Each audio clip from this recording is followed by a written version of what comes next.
Ladies of our panel and guests, we welcome you to an exciting opportunity to chat and learn from three very inspiring women who have achieved many successes already. And judging by how fabulous and young you all look, I have a sneaky suspicion you aren't done yet. I am Desiree Visser, the Head of Distribution for Wealth Management South Africa. While we have the privilege of connecting with you online in this way, it is important to reflect on connectivity and connections in general. At Nedbank Private Wealth and Nedbank Financial Planning, we use our globally integrated and advice-led approach to connect your financial decisions to your goals and your aspirations. The reality is that every choice we face in all aspects of our lives has financial consequences and vice versa. The decisions we make about our money every day affects our future choices and our ability to protect what is important to us and achieve our goals and aims. That is why we at Nedbank Private Wealth and Nedbank Financial Planning, we refer to connected wealth. We help you make those connections more visible and therefore more manageable. I am also so excited about the choices you each have faced as you have traveled your journeys, ladies. And just some housekeeping about today's session. Please use the Q&A chat box on the left-hand side to submit questions during the webinars. If your screen happens to freeze webinar, please press the refresh button and it will take you back to where you stopped last in the webinar. You will receive an email in the next few days with a link to a recording of the webinar in case you would like to share this and watch it again. Mapalo will be facilitating our conversation today. She is an award-winning personal finance coach, City Press columnist, and best-selling author of the personal finance book, You Are Not Broke, You Pre-Rich. What a wonderful title for a book. It is so inspiring and hopeful and galvanizing. And for everyone else out there who is pre-rich listening, we are going to find out from these ladies what they have learned. What did you do differently when you were pre-rich? And how can we all benefit from these insights? Over to you, Mapalo. Thank you so much, Lise. I am really excited to be part of today's webinar. Mapalo Makhu. I'm a personal finance columnist and published author of the book You Are Not Broke, You're Pre-Rich, as Lise has mentioned. And it is such a pleasure to be hosting the Nedbank Private Wealth and Nedbank Financial Planning webinar. So just to give you a quick overview about today's webinar, we will be focusing on the ups and downs of entrepreneurship, the importance of having a plan for financial success, and managing your money with your significant half. I know it's a touchy subject, but trust me, we are going to demystify it and get comfortable with talking about money with our families and our partners. As Lizette mentioned earlier, we have a panel of really powerful women who have stamped their mark in male-dominated fields, from media and broadcasting to restauranteering. So please allow me to introduce you to your two panelists for today. Our first panelist is the popular multi-award winning celebrity chef, restaurateur, and Harvard Business School case study, Siba Mtongana. Hi, Siba, and welcome to the Nedbank Private Wealth and Nedbank Financial Planning webinar. Before we start, please give us a bit of background into who Siba Mtongana really is. Thanks, Mapalo. Yes, I'm Siba Mtongana, and I originally hail from the Eastern Cape, Tanzania. That's the township I come from. I am the last one of 6 kids. I come from a very big family, but I am based in Cape Town now and have 4 kids of my own. They're all under the ages of 10. So I'm the crazy mom whose life is cray-cray. And I've got the privilege of having to do it all with the business, kids, family, and being a wife. Many of you will know me from Siba's Table on Food Network and probably know me as Miss Vavavoom and Miss Sibalicious. The show has aired in over 135 countries and is in every continent and has won numerous awards, which I am always grateful for, specifically for that opportunity with Food Network. But more recently, I am back on screen and have a cooking show with a local channel called Honey on channel 173. And the name of the show is House of Chefs. So be sure to look it up if you haven't seen it already.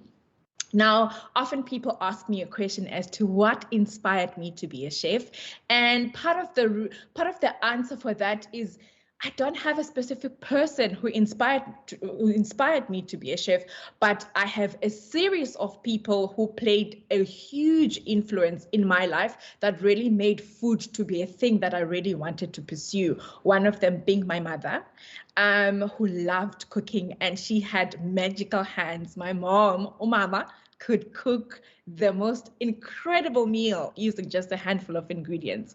Plus, lots of other people that I have never even met, like the likes of Nigella Lawson, Jamie Oliver, Martha Stewart, and many, many, many, many more. Those are some of the people that influenced me into turning my passion into a thriving business. Hence, the Siba Co was born about 14 years ago. I look forward to sharing some of those nuggets with you, the ups and the downs of business. Thank you so much, Siba. And I'm really looking forward to hearing how you were able to grow the Siba Co brand and the restaurant associated with the brand into an industry leader in the food service trade. And now it's my pleasure to introduce our second panelist, who is none other but the award-winning primetime business radio show host and senior anchor on one of Africa's foremost news channel, Gugulethu Mfuphi. Welcome, Googs, and I'm sure it must feel rather strange now to be on the other side of the mic. But before I hand over to you, I know most of us know you as a broadcaster and a financial journalist, but is there another side to Gugu that we perhaps are not aware of? Well, thank you so much for that introduction, Mapalo. You are quite right. It's very different being on the other side of the desk where the conversation is directed at me. But as you mentioned, my name is Gugulethu Mfuphi, and I work essentially as a conversation strategist. Now, many might ask themselves, what on earth does that mean? That essentially means that in a lot of spaces that I work and operate in, I fundamentally base my work on the art of conversation, whether in broadcasting, on TV and radio platforms, or whether it is by engaging with corporate clients and executing conversations for them through a variety of conferences, webinars, and really making sure that we address critical questions and themes that they'd like to explore with some key stakeholders. So this has really become a dream job, I guess, for me, one that growing up as a little girl was inspired by wanting to balance the ambition of being a chartered accountant, which would fulfill all my curiosity about the world of business and enterprise. At the same time, having a great passion for public speaking and interacting with people, as I am quite a social individual who engages and loves learning from the thoughts and the mindsets from different people from different backgrounds. Now, most of this was encouraged through my early childhood, born and bred in Johannesburg, but growing up in the south of Johannesburg, both in Soweto as well as a township called Enedale, I was fortunate enough to be incorporated into a world of global thinking, interacting with individuals from different cultures, despite making sure that I have myself and my roots firmly in the ground to understand the local dynamics of the environment that I grew up in. And that really, I guess, shaped my view on the world in terms of the kind of impact that I've always wanted to have. Interestingly enough, Mapalo, people often ask me, so what's the end goal, or what do you want to do, or what is your definition of success? And for me, when I sit back and I think about it, a large majority of it stems back to the fact that I do want to have a positive impact in the lives of those that I meet. And some might think that that's quite, frivolous and sounds quite polite, but I think that one can have a positive impact in a variety of ways. Not only in the interpersonal relationships that we're able to form with friends and family and partners, but most importantly, the kind of impact that we have with individuals that we engage with. What do we teach them about business? What do we teach them about this world that we live in? And what do we teach ourselves about the environment that we interact with? And what it actually means about self-discovery and self-awareness. So I guess if you had to ask me why I chose to become a financial journalist, a broadcaster, a conversation strategist, essentially someone who chooses and opts to engage with people for a living, it's really to ensure that the goal, the ambition, the desire to leave a positive mark in the lives of people that I meet will hopefully one day be fulfilled. Thank you so much, Gugu. And I'm really looking forward to hearing your insights on good financial habits. Now, we are going to get right into the Q&A. And Siba, I'll start with you. You opened your restaurant, Siba, the restaurant, in 2020. This was right smack in the middle of a pandemic when there was a lot of uncertainty. What gave you the courage to go ahead with your plans? Oh, it's such a great question, and a question, Mapalo, that majority of people often ask me, because it was a very brave move to have done that. And it was a series of things. It wasn't one specific thing, but it was a series of things. One of them was that I had been planning to have a restaurant for quite some time, for about 4 years and a half, almost 5 years. And, we were quite specific as to where we wanted to start. Majority of my clientele is in Johannesburg. So it just made sense that we start in Joburg.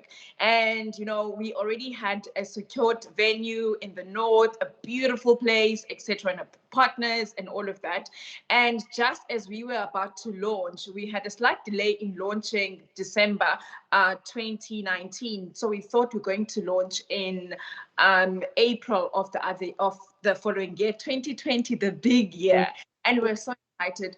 And when we went into the lockdown, we thought this is just going to be, we're going to move the opening to September, or we'll move it to December, or whatever it was, only to find out that all the plans that had gone into the 4 years just went into almost nothing at the time. It was devastating. It was really, and also from my partners, and having built partners and relationship for us to go ahead.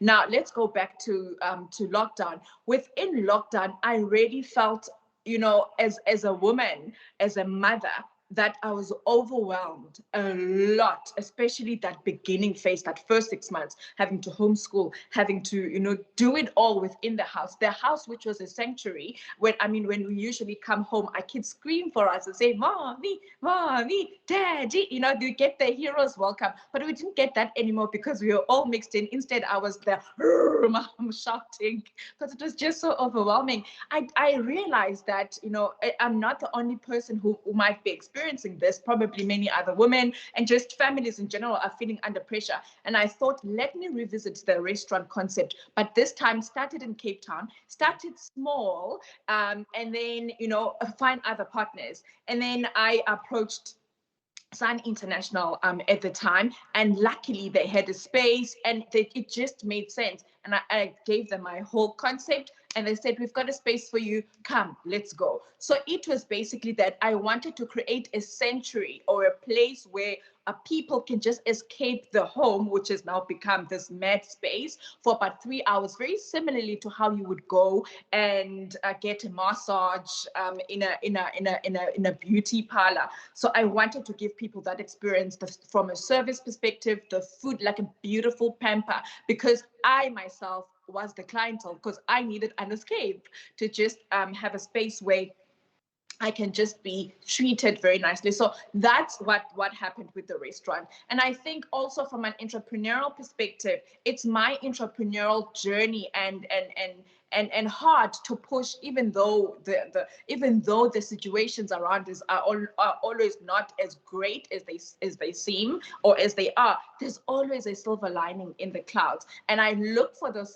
silver linings, and I take them. So that was the inspiration behind opening the restaurant. Oh, that is fantastic, Siba. And you know what? As a mom myself, I know that hard lockdown took such a toll on us. So I applaud you for really going ahead with your dreams. And for me, it tells me that you need to be flexible as an entrepreneur. Sometimes things are not always going to go according to plan.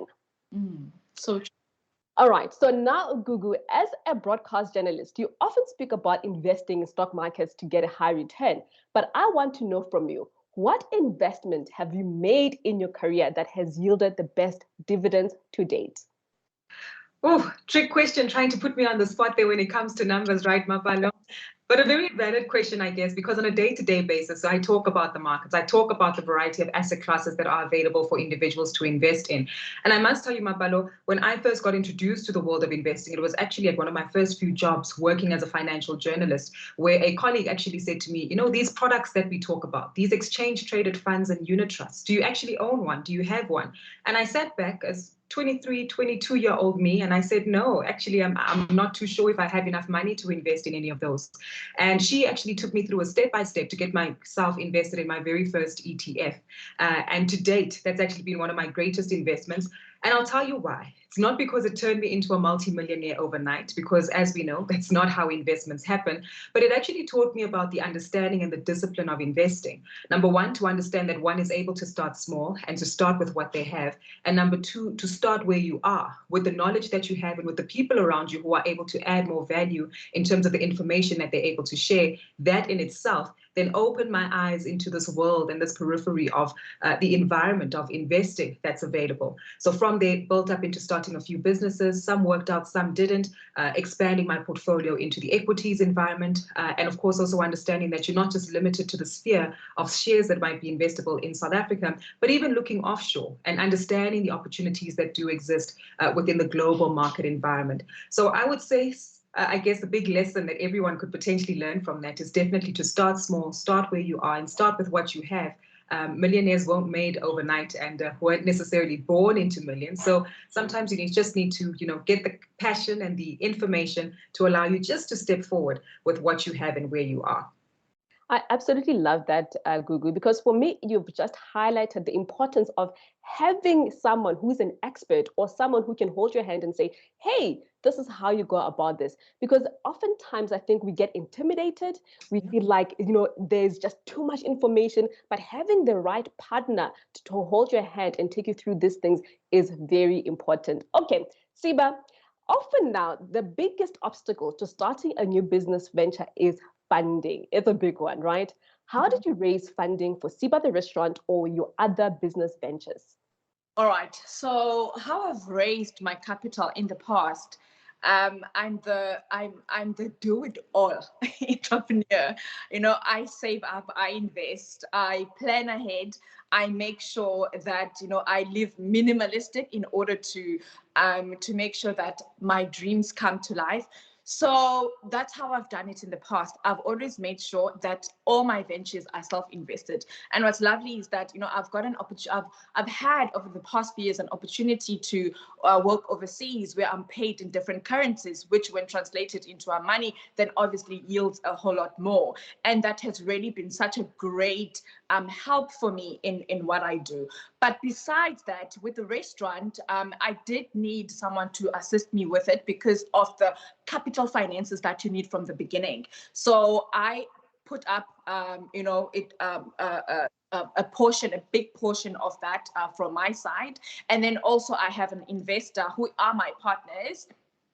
SI, Sun International in this sense, who are my partners who put up the rest. And then obviously over time, you then paid off. But what's lovely is that we've come to a beautiful space now where I no longer need to be held in the hand to where I completely own the restaurant and it's a leasing agreement, which is where we wanted to be in the beginning. But I needed that first few months of just help in order to be able to just get through that bucket of money that I needed. And you know what, I've always been afraid of asking for money, and that's the honest truth, because because I'm afraid of debt, number one, because I come from a family where we lived from hand to mouth. Not that my parents were irresponsible, but the circumstances that at the time were just, there was no other way but to get to the loan shark and ask for money if the bank didn't want to give you money, etc. So I didn't like how my parents lived, and when it came to finances and how close finances are, what a big subject it was from a communications point of view. So from my side, I always want to try as much as I can to raise the capital funds myself. If not, then I can go to the second person and then help me. At the moment, we're in a process of getting funders for our next project. So yeah, I'm on the market and might be knocking at doors. Goodness. I haven't really experienced the process of having to be fully funded for something because I've always done it myself. So this is the first time where I'm a little bit letting go and allowing people in to help me when it comes to money. Oh, goodness, Siba, you really sound like a lady on the move, and I absolutely love it. What stands out for me is that you make sacrifices for the things you want. And I don't think as entrepreneurs or people on social media, we make statements like that often enough for people to see if you want something, you have to make sacrifices. And for me, it says that you put your money where your mouth is. So now, talking about obstacles, hiring the right talent in your business is one of the single most important things you can do in a business, right? Yet it is the most challenging. How have you dealt with hiring the wrong person or not the right fit for your business? It's a very hard one because it's very we go through we're hiring soon. Yay, I'm so happy. We're hiring soon for the restaurant we're about to reopen after we've refurbished. And this question is very pertinent because this is where I am in my business journey. We're hiring very soon, and in the past what has happened is I really rely on my instincts, and sometimes it might be a sense of a person might be highly skilled and highly talented, but if they're not a fit to my brand, or if they're not a fit to who I am, then those for me are the signs that they may not be able to fit into the culture of what I'm creating or what we have already created. So that's very important.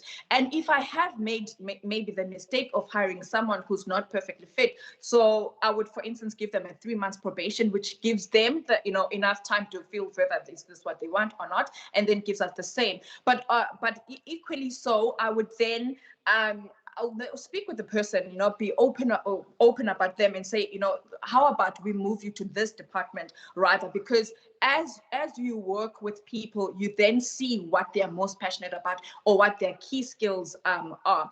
And what's lovely with my business is that I've employed a lot of youth and a lot of youngsters who are not yet established. So it was very easy to mold, to direct, and to just help them and to gear them within my business of where they are perfectly fitted. I do think it would have been perhaps more difficult if it was someone, if I had employed a wrong person who is much older, and therefore it's like, well, this is my job and this is what you had employed me to do, and etc. So I've never been in that position as yet, but we are hiring.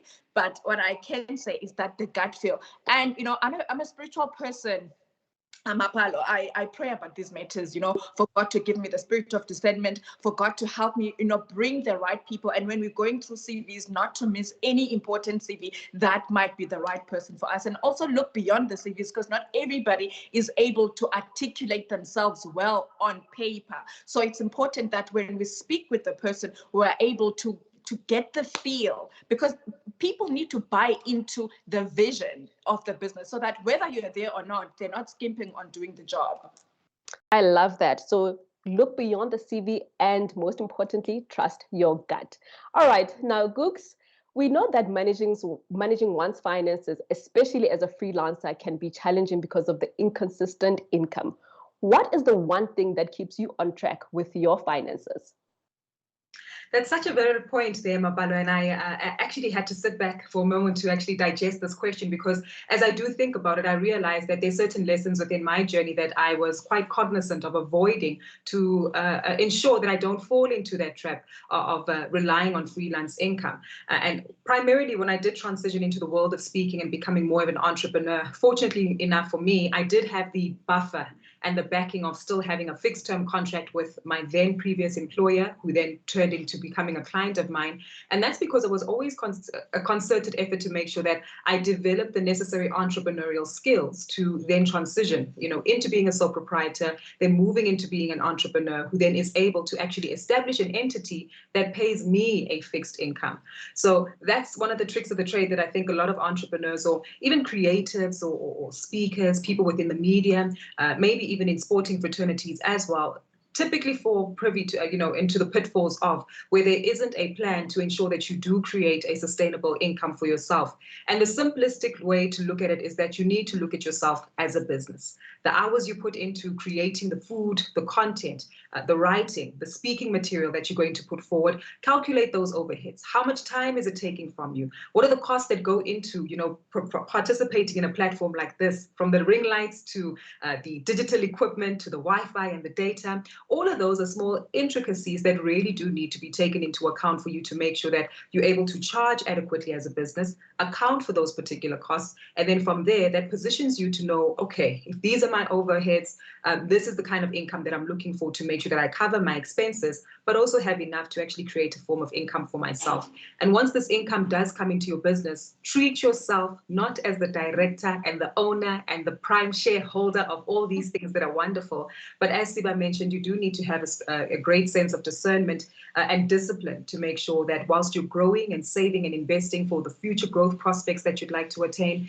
you need to keep that discipline and commitment to yourself that, look, I'm going to live below my means minimalistically to make sure that there is a bigger picture and that there's greater sustainability to what we do. Because if life has taught us anything, Mapalo, and I guess we've all experienced it through the lockdown, right?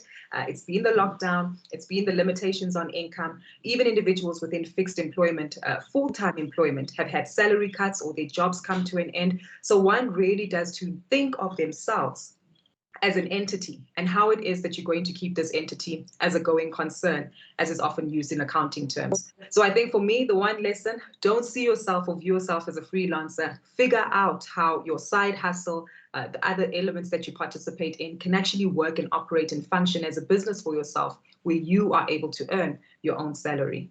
So I think for me, it's very important to separate the two entities. There is you, then there is the business, and manage your money accordingly, because it can get very murky very quickly when you are at Woolies and you're swiping from your business card. So don't do that. Separate your business from your personal finances. Thank you so much, Gugu. So now, how do you balance saving or investing for your goals and helping those around you, Gugu, as we call it, black tax? I know you have a whole chapter about black tax in your book. You're not broke, you're pre-rich. And the truth is, it's an uncomfortable conversation for many, right? And different, because our family dynamics and setups are not the same. I come from a family where, fortunately, both my parents, have been able to save for their retirement quite adequately. But as a child who still wants to make them proud and, offer them, lighten the load, I guess, in terms of the sacrifices that they've made for me, I am very concerted of playing a more active role, even in their lives, the lives of my nieces and my nephews, who I call my deputy children, as they rightfully are. So for me, what I've actually identified is play a role where you best are able to dictate what kind of role you're able to play. And that often comes with very clear communication, where I've been able to say to my parents or to my loved ones that this is where I'm able to assist. At times it comes as a great surprise to them. And at times there might be slight levels of disappointment when you have to, identify and make mention of the fact that, hold on, I've got these objectives and goals that I'd like to meet for myself financially first. So whilst I can't help you with this full fee that you require, I'm able to help you out with 20%, or give me 6 more months. And then once I've managed to provide a buffer for myself, then I'll be able to step foot in there. So definitely clear communication. I realize that this might not always be easy for people, because the truth is money is too tight to mention. And sometimes it can bring out unnecessary conflicts that might occur between family members and friends. And speaking of that, Mapalo, that's also another lesson that I've had to learn, is that sometimes with friends or with family, when you actually tend to borrow people money or loan them money, make sure that you do it with the expectation of not getting that money back. Because the truth is, once you hand it over, once you sent it through with a bank notification, life happens. And unfortunately, circumstances are not always ideal. Sometimes friends and people can be dishonest. Sometimes people are not able to meet their obligations because they're actually overwhelmed. So I've actually found sometimes it's best to address the question to say, look, I understand that this is how much you need. This is as far as I'm willing to go in helping you. But do understand that you will be the one to decide when you'll pay me back.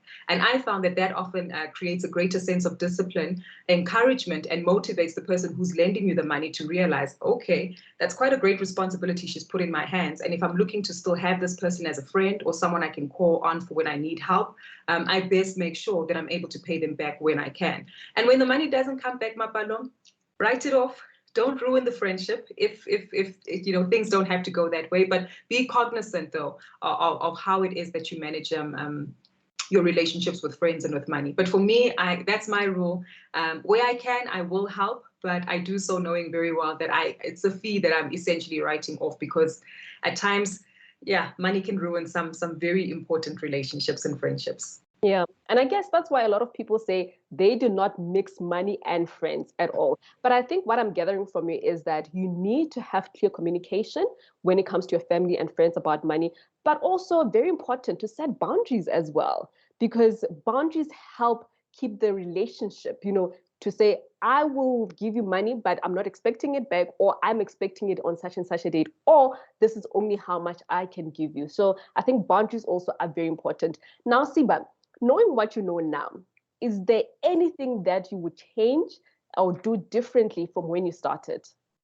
Most certainly, most certainly. And one of them is having a mentor. Gugu spoke about it a bit earlier on, that when she started on her venture in terms of business, she had someone who took her through the process. And I think, as much as it's great, because I've built my business from scratch, so I know the everything about my business, and I know, I could give advice and have seminars on what not to do or what to do, because I've been through the highs and the lows.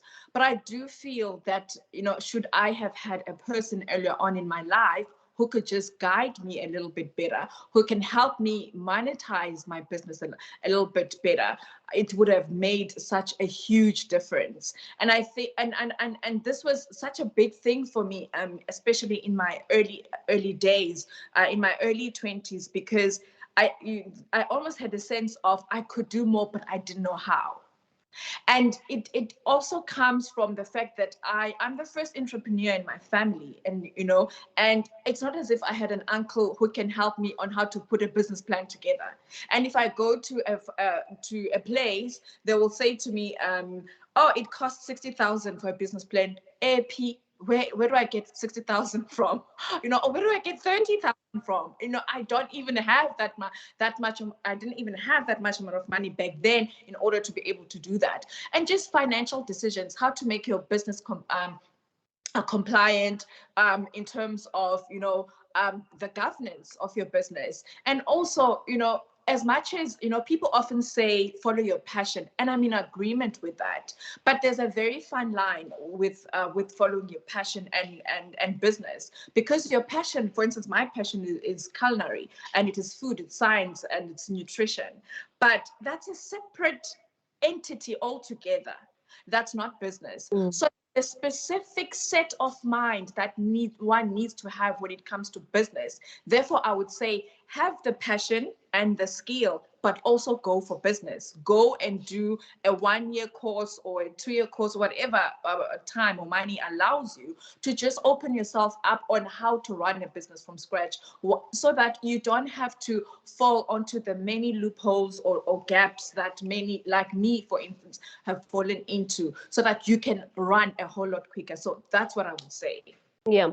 So with mentorship, I think it's such a big one. And oftentimes you get people, and I'm sure it happens to you as well, Siba and Gugu, where people will DM you or email you and say, hey, can you be my mentor? What do you say to those people? Because for me, I feel like sometimes you are sharing so much information already that is a form of mentorship. What do you say to someone who's looking at you and thinking, oh goodness, Siba, I want you to be my mentor?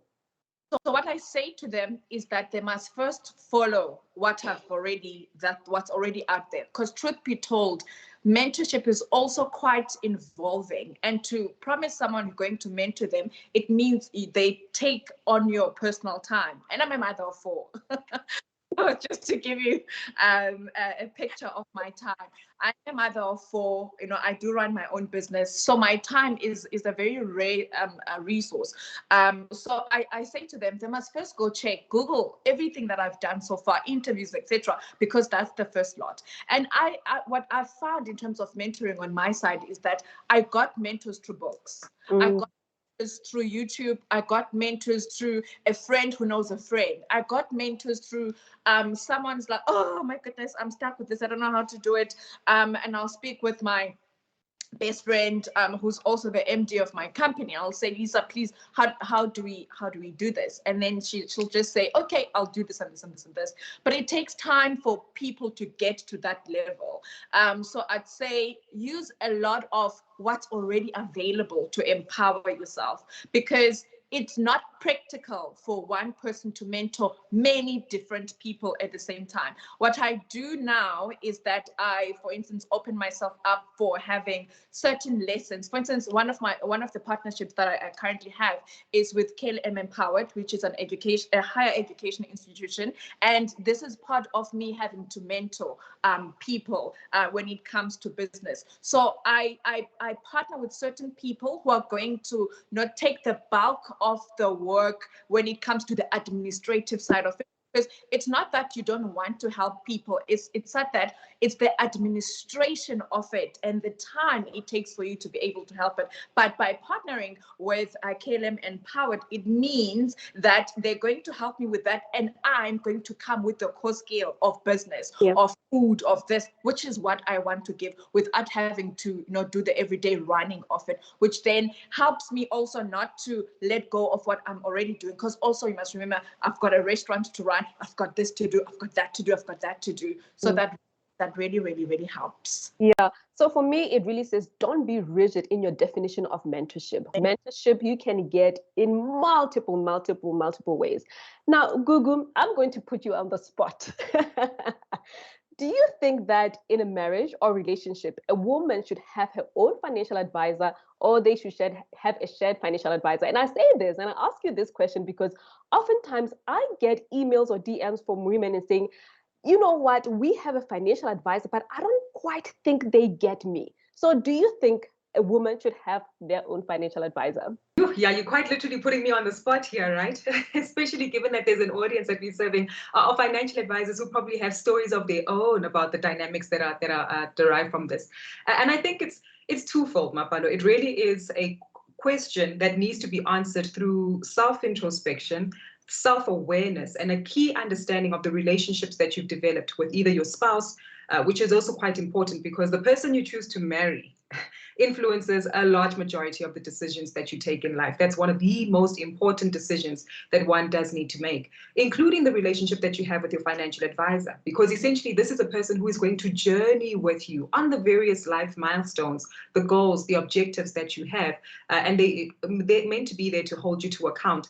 So I think first things first is, for one, if you are a woman who's lucky enough to actually have had her own financial advisor, perhaps review that relationship. If things have been working for you, continue that journey going, and also don't limit yourself. As Siba mentioned in the theme regarding mentorship, we really live in a world where we are open to analyze and assess the various options that might be out there. So whether you gain some insights and nuggets from a book, from a YouTube channel, from podcasts, or even from consulting with other financial advisors, do make sure that you absorb as much information, firstly, to establish that the partner that you're moving on with, in terms of your financial advice that you're soliciting, is reliable, reputable, and that you gel, because it really is a marriage of finances. And then coming to the other marriage of finances, oh boy. I've had my own faux pas in this particular dynamic, where when I was previously married, I actually, shouldn't have said that, hey? Previously married, not managed. That's why things didn't work out. But primarily, I did actually introduce my former spouse to my financial advisor. And it only took me in hindsight, as I reflect on that particular journey, that my former spouse and my financial advisor actually didn't gel. And that's, I guess, because I brought someone into this relationship to partner with me and to journey. And I guess how I assess it now in hindsight is that the intention was quite clear, because this is a life partner that you're looking to build with. So hence we wanted to get the same advice, same guidance, and clarity to make sure that our visions and our goals are also aligned. And that also becomes very important, because I think many financial planners and advisors will tell you that sometimes they sit in consultations with married couples, and then the one spouse will come back to say, hold on, I know that I agreed to that particular arrangement with my spouse, but actually I'd like to set something else up that you shouldn't disclose to my spouse. So it really calls for one to understand, in this relationship, number one, your marriage, are you able to have clarity and a clear vision, and make sure that you're both aligned in terms of the goals and objectives that you want? And does that then translate into the relationship that you're going to establish with your financial planner? Will you both be honest, transparent, and clear, and in alignment with the suggestions and recommendations that can be made by your financial planner? So it's a tricky one, Mapalo, and I really think there is no right or wrong answer. But like one's health, like one's money, like one's personal life, all of this really does boil down to having a very clear sense of self-awareness, understanding the goals and objectives you have, what your partner's objectives are within your marriage, and how that then aligns with the kind of financial planning and assistance that you're actually seeking. And also making sure that you both hear each other out, because sometimes people have different philosophies around money, different experiences around money. Siba mentioned she's scared of having debt. I can relate, because I also grew up in a household where my mother hated debt, and it was a nightmare for her to pay it off on a month-to-month basis. But there are other people who actually use debt very well as a tool to access greater capital, to buy the resources that they need, and actually don't mind having the month-on-month commitments, as long as it actually provides them with the opportunities that they require. So I think it's very important to make sure that your money philosophy and your relationship with money speaks to that of your spouse, firstly, and of course, secondly, then speaks to the kind of financial advice that you will be seeking from a financial planner. So it's a tough one, but calls for very difficult conversations to be had, but conversations that need to be had nonetheless, because who you choose as a partner and as a financial advisor are big decisions that will have an impact on your life. No, absolutely. And you know what? I will not add anything to that, because I know it can be quite controversial. But for me, I would always say that go with someone that you gel with. Go with someone that you feel like, you know what, this person has my interest at heart. Whether it is your own financial advisor or that of your partner that you're sharing. But go with someone that you feel like, you know what, this person has my best interest at heart. All right, Gugu, knowing what you know now, what would you tell your younger self about career and money? Oof. Well, I'm hoping this self is still young enough, firstly, Mapalo. Yes.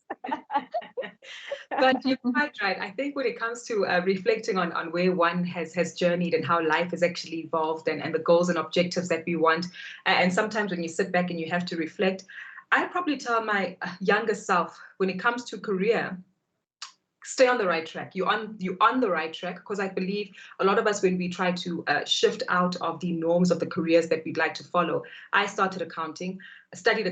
My ambition was to become a CA, and then later transitioned into the world of media before even serving articles, because I thought, hey, let me give it a try. And, you know, as they say, the rest is history. And it's worked out quite favorably for me, where I've been able to merge the passion of numbers with the passion of speaking and engaging with people.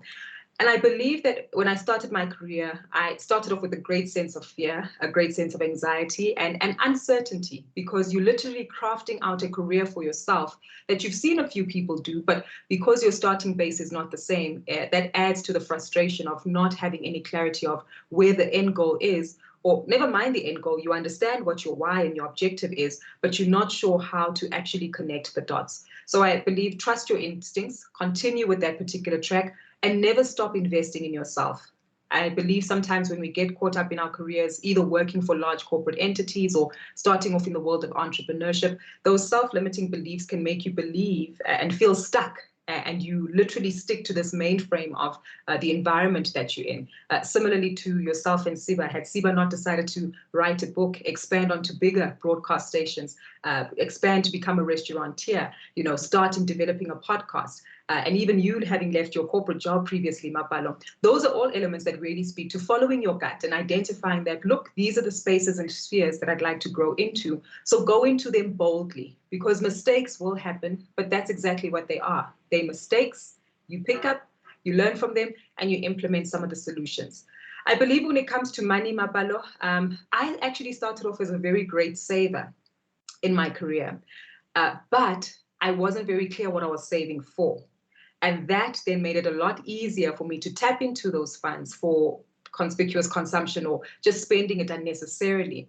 And I believe had I had a little bit more discipline just in terms of actually identifying what the specific goal is with the funding and the money that I was actually saving, then things might have worked out quite differently. But I believe, number one, stick to the good habits that you're able to pick up. Don't get into unnecessary debt if that's not necessary, but also understand how best you can use that opportunity to build up your credit profile, which in the long term will actually help you access some of the credit that you need.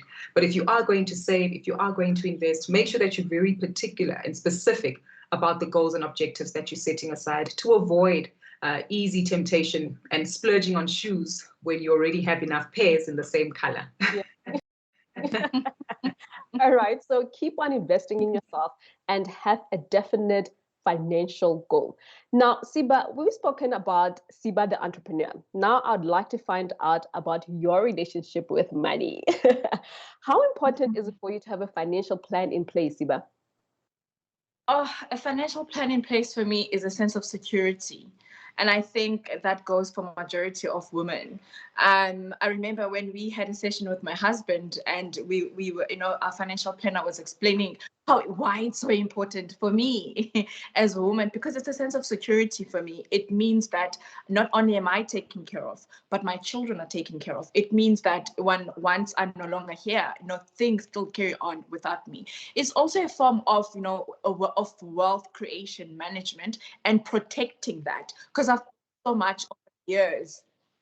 I've built over the years, and I want to make sure that that's protected. So for me, it really speaks to that. And also, I've made so many sacrifices in my business with my time, with my personal money, as I had explained earlier on, that it has to be protected. And how I earn money is important, how I save it is important, and how I grow it is important, and how I then spend it is important. As that's very important for me. So having someone who's there, who sometimes hits my hand and say, no, do not do that.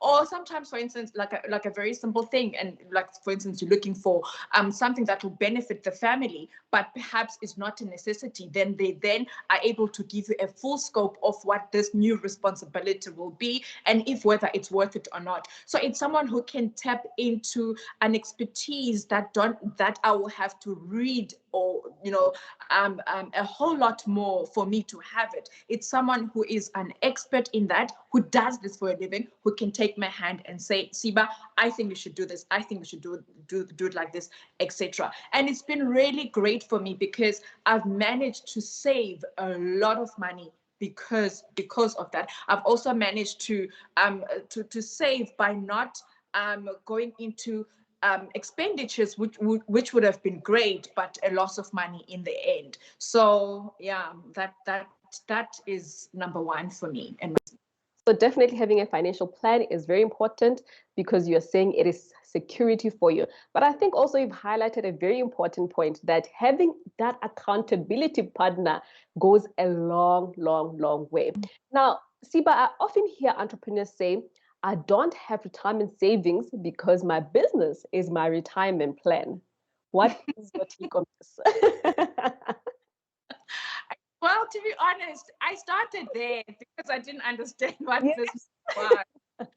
I started there when I was young. I was like, I don't need to do this. My business is going to boom in the next 20 years, and I'll retire at 40, because that's what everybody was saying at the time. And we wanted to do it for ourselves, and we just didn't want, So in the beginning, that's what I thought was the way to go. But as you grow and as you learn, you then decide, you know what, there's so much at stake. You've got kids, you've got this, you've got that, you've got that. And also, business in its entirety is also very fragile in a sense. It's become very fragile, and that you have to create some form of protection or a safe landing for yourself. So it's great if you're going to, your business is going to be a retirement. I've seen it with some of my friends where they've started this, that all they do is start pockets of businesses, they grow them for the next 5 or 6 years and become something amazing, and then they sell them and they make lots of money, which is great. But it might not necessarily be true for everyone. So you need a safe landing. And that's why for me, that having a retirement plan is very important. In actual fact, I know what my financial advisor would say. He would cringe, and then he would say, it's just like, it's just like cashing in for him. It's just like cashing in your retirement savings for a business. And I've seen this, especially with our people, I've seen this a lot, where people will cash in their entire retirement savings to start a business without ever having started any business ever in their lives, and they're just hopeful that it's going to work. And unfortunately, most times it doesn't work, and they end up on the negative side of things. So it's a very clear one for me, mine is my route is very clear because I've got a perfect person who's holding my hand and helping me make the right decisions. I love that, Siba. And one of the things that I think people are not aware of when they cash out their pension or provident funds is that it's not only that amount that you're cashing out, you are losing out on the compounding that would have happened had you just left that money. So I think you brought up a very important point. I know I'm looking at the time, we need to wrap up. And now, Gugu, managing one's finances is not linear. It definitely has its ups and downs. What is your biggest weakness when it comes to money? We all do. We all do. I know mine personally is spending or overspending on holidays. What is your biggest weakness when it comes to money? Oh, interesting one.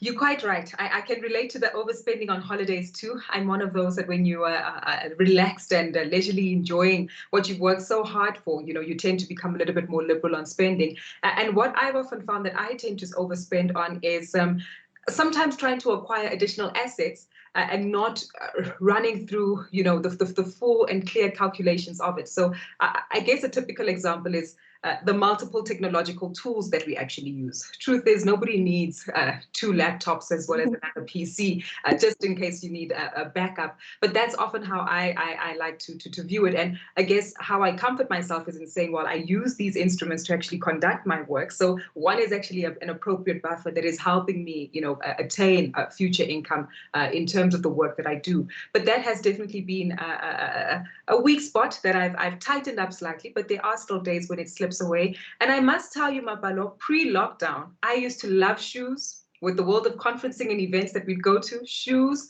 and I found that it's the little intricacies about makeup and beauty and just small things that actually make you feel better are still the things that I tend to consume in. So much like many other ladies, maybe the fashion sense has slowed down slightly, but it's a perfume here and there to make myself feel good. And funny enough, there's actually a study behind this that was actually conducted by Estee Lauder, if I'm not mistaken. They call it the lipstick index. That when women actually find that they don't have great opportunities or great amounts of income to actually splurge on the big stuff that they want. So you can't buy your new home, you can't buy the new furniture, you can't buy the new car, but what you'll actually buy is some lipstick or some other cosmetics to actually make yourself feel better. So I've actually found that whilst that's a study that's often quoted, I've actually fallen into that, and a clear example of finding the little things just to make yourself feel better by looking good, smelling good, and then having that as a pick-me-up, which might not necessarily be a necessary budget item, especially when things do add up quite quickly. Yeah, but you know what, Google, I think when it comes to personal finance or when it comes to money, it is okay to spend and enjoy the little things that life has to offer as long as you've done the right things. And what I found interesting lately is that I find a lot of women tell me, you know what, my income, my salary is not enough to do my nails, my hair, and, get pretty. But I do have a side hustle. I've started a side hustle so that I can still enjoy myself. So I think it's definitely something to consider. So one of the last few questions for you, Gugu, what is your biggest driver that is pushing you forward? Something that's saying, I want to be a success for your hard work and the success that you have attained so far. What is that biggest driver for you? Sure, Mapalo, I think it's quite simple. And I guess there are many examples that allude to it. But number one, as I mentioned earlier in this conversation, it's really about having a positive impact in the lives of people that I meet. But I also realize that for me to have a positive impact in the lives of the people that I meet personally or in a professional capacity, I also need to be at my best. And that means really tapping into the multiple talent pools that I have at my disposal, some of which I've been able to use, and they've really grown and advanced and helped me, carve a niche for myself in the industry that I work in. But I'm also well aware that there are many other talents that I'm able to tap into. And whilst imposter syndrome, fear, being concerned about how the execution will actually happen are all the things that, do keep me up at night sometimes. They might hinder my progress from time to time when you delay actually starting a new project or something of significance. But what I've actually found is that for me to really attain great success is to continue tapping into discovering the new elements and the various sides of Ukuku. What that entails continues to be a layer that is revealed year after year with the benefit of life and the benefit of hindsight. But I really think so many of us really have multiple opportunities to tap into, and we see it. You mentioned the side hustles. We mentioned the multiple careers that the both of you actually have, and many other women are exploring. So if not, why not? We've got one life to live. Make sure that you live it thoroughly and fully. And that's, I guess, my big motivator, to make sure that someday when I happen to close my eyes, I'll be content to actually say, you know what, that was a life well lived. Oh, I absolutely love that, Gugu. Well said, very well said. And for me, really, that just says show up, show up, show up. When you're scared, show up. When you're uncomfortable, show up. And you are a true reflection of that so far. Thank you so much. Now, Siba, for your last question, what is success to you? And has the definition changed from when you started in your career? It's a very complex question in a sense that success can mean a lot of things to different people. But for me specifically, success means I live what I was born to do. I don't mimic someone else. I am authentically who I am wherever I am, and very comfortable in my own skin. It means that I proactively go for my dreams like a roaring of a lion. Now proactively go for them. And when I fall, I stand up, brush myself up, and then run again. It means that in the process of acquiring, I'm also taking some people along with me in the journey. In the process of pioneering and breaking down barriers and doing everything that I'm doing, I am creating a path for many, so that you're not the only one who's done it, but you have allowed many others to also come in. And my book, for instance, is testament to that. Before that, many people know there were no Black authors before my first cookbook, My Table. Etc., and many other stuff that I started within the food industry, and that for me is success. It also means that acquiring wealth. It means acquiring wealth that will be a legacy to my family and my children once I'm no longer here. Oh, Siba, you are such a trailblazer. And I think that anyone who's watched this webinar has completely fallen in love with the both of you over and over and over. I certainly have. And thank you so much for being vulnerable, because talking about this thing sometimes is not easy. So thank you so much for being vulnerable and talking about this with so much grace and with so much ease. And now we are going to go to the Q&A from our audience. Thank you so much, ladies. Thanks, everyone. The Q&A is exploding, and I know we don't have much time, but maybe, ladies, if you don't mind, questions specifically to Gugu. You have touched on the most important, investing. How do you know you have chosen the right investment? Oh, well, I would complicate the answer, but I guess the simple way to look at it is if it's meeting your goals, or if it's on track to meet your goals.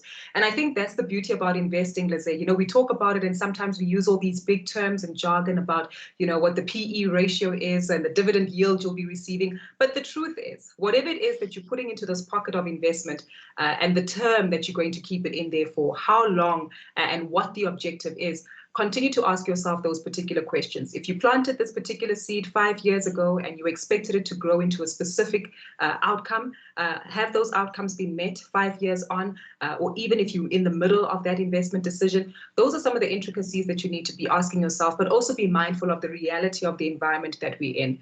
Who would have thought we would have had looting in the middle of July? Who would have thought that we'd be sitting on day 500 and whatever we're in of the lockdown in March last year? So when it is that you're working on your investment objectives, or deciding whether you've made a good investment or not, number one, ask yourself if it is on track to meet your goals. And number two, even if it isn't, be cognizant of also reflecting on the type of environment that we're actually in, and if there've been any typical hindrances that have stopped your investments from actually reaching the goals that and expectations that you wanted to fulfill.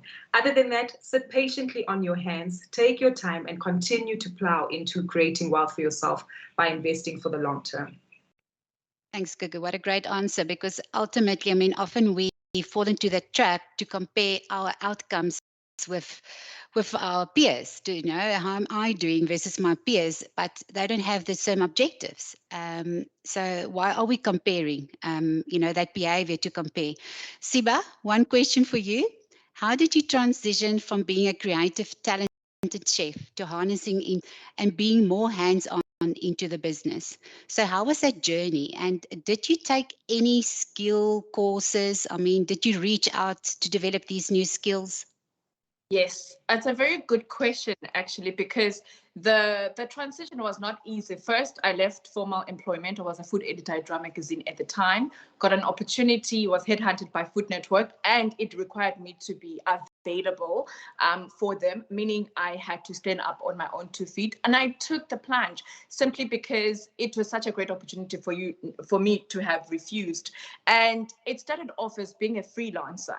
And a freelancer was great because it's just me, myself, and I had no responsibilities to everyone else. But then there comes a time where you really can't do everything yourself. And there's some jobs that are just too ministerial for you to be doing, administration, for instance, taking inquiries, etc. So you need to entrust someone. So I started little by little. I started as per growth. If I needed someone to help me with just answering my inquiries, then I'll have someone who answers me that. And then that grows according to what we're doing in terms of the business. Then I quickly realized that, oh my goodness, I can't just be hiring as per need. I need to be more strategic. So I took a few courses locally and internationally online, which then helped me in terms of how I can structure business. And also I was privileged enough to have access to people who can help me structure the business, consultants, etc. So it was not an easy transition in the beginning because I used to do everything myself. But with time, once you get the right right skill set with that you come across that become part of your business, whether it's your employees or your consultants, it becomes better.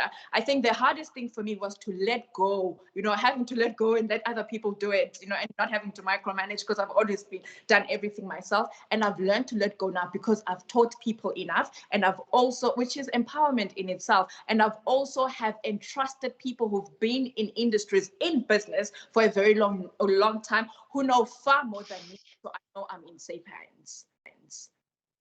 Thanks, Siba. That's great insights. Letting go and trusting the experts.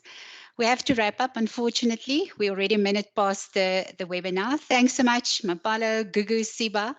It's been an opportunity to understand what has connected you to your goals and dreams. And I would like to say on a personal note that I am exceptionally passionate about planning. If you want to achieve success in anything in life, you have to plan for it. And that's what we've heard consistently coming through from the panel today. So I have the utmost admiration for you because you have all the talent in the world. But if you don't set a goal, commit to a plan to achieve this, and work very hard, you are a lot less likely to end up where you want to be. And it is very interesting for me to hear who you went to for different kinds of advice and your mentorship on the way, and your approach to good debt and business. So on this note, I would like to invite all of you to the future webinar about the power of planning, the top tips for financial success. This will be on the 16th of September from 10 to 11 a.m. So all please diarize this, but we'll be sending you an invite to remind you. Thank you, our financial advice experts, whether it's about banking, lending, or investment objectives. We are all looking forward in connecting you to more. Good afternoon.